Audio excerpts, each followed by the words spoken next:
ఢిల్లీలో BJP MP Dharmapuri Arvind మాట్లాడుతున్నారు. ఇప్పుడు లైవ్ చూద్దాం. తమిళనాడు ప్రజల్ని మభ్యపెట్టి దాన్ని దేశంని విభజన కాడికి తీసుకొస్తా ఉంటారు ఈ దుర్మార్గులు.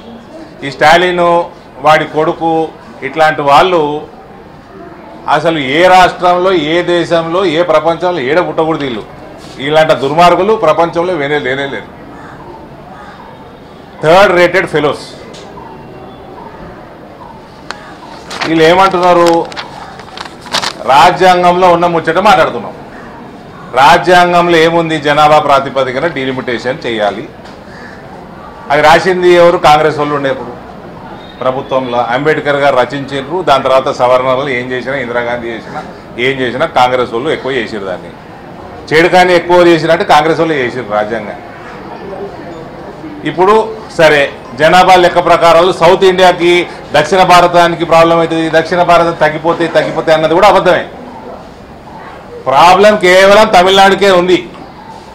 తమిళనాడులో జనాభా పెరుగుదల తక్కువైంది. ఆంధ్రప్రదేశ్, తెలంగాణ, ఉత్తరప్రదేశ్, బీహారు, మహారాష్ట్ర, కర్ణాటక అన్ని దాదాపు సమానంగానే ఉన్నాయి. 1971కి ఇప్పుడు ప్రొజెక్టెడ్ ఈ రెండు నేను కంపేర్ చేస్తా. ఉమ్మడి ఆంధ్రప్రదేశ్ 4,35,00,000 71లా, ఇప్పుడు ప్రొజెక్టెడ్ 9,60,00,000. దాదాపు 2.5 టైమ్స్ పెరిగినాయి దాదాపు. బీహార్ 5,63,00,000 1971లా, ఇప్పుడు ప్రొజెక్టెడ్ 12,85,00,000. 2 టైమ్స్ కంటే ఎక్కువ పెరిగింది. యాక్చువల్లీ మనకంటే తక్కువ పెరిగింది రేషియో చూస్తే. కర్ణాటక 2,92,00,000ది 7,04,00,000 ప్రొజెక్టెడ్, దాదాపు 2.5 టైమ్స్ పెరిగింది. మహారాష్ట్ర 5,04,00,000, ఇప్పుడు 12.5 కోట్లు, ఆల్మోస్ట్ 2.5 టైమ్స్ పెరిగింది. ఒడిశా 2,19,00,000, 4,53,00,000 ప్రొజెక్షన్, 2 టైమ్స్ కంటే ఎక్కువ పెరిగింది. ఇక ఉత్తరప్రదేశ్కి వద్దాం. 8,83,00,000 1971లో, దాదాపు 9 కోట్లు, ఇప్పుడు 24.3 కోట్లు. వాళ్ళు దాదాపు 2.5 టైమ్స్ పెరిగిండ్రు.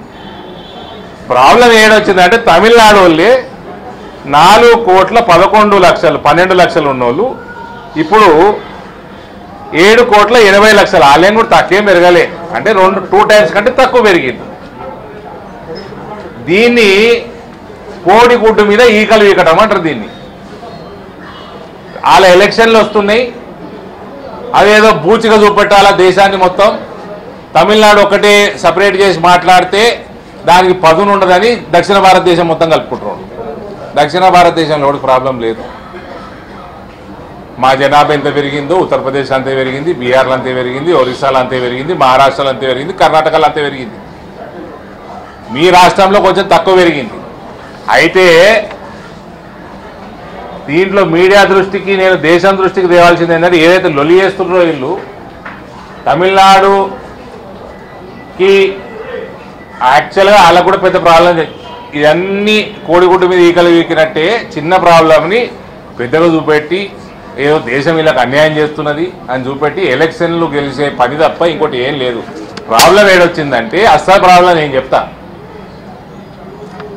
1971 అప్పట్లో జనాభా తీస్తే 41 crores ఉన్నది, ఇప్పుడు 140 కోట్లు సుమారు, దాదాపు 3.5 టైమ్స్ పెరిగిన పాపులేషను. కానీ ముస్లింలు 3 కోట్లు ఉన్న జనాభా 21-22 కోట్లకు వచ్చిండ్రు. వాళ్ళు 7 టైమ్స్ పెరిగిండ్రు, మనకంటే డబుల్ కంటే ఎక్కువ పెరుగుతున్నారు వాళ్ళు. మరి దాని మీద డిఎం కోడ్ ఏమంటాడు? ఇప్పటి వరకు డిఎంకే వాడు, కాంగ్రెస్ వాడు, ఇట్లాంటి వాళ్ళు అందరూ విధవలు. హమ్ దో హమారే దో హిందువులకి, ముస్లింలకి హమ్ 5 హమారే 25.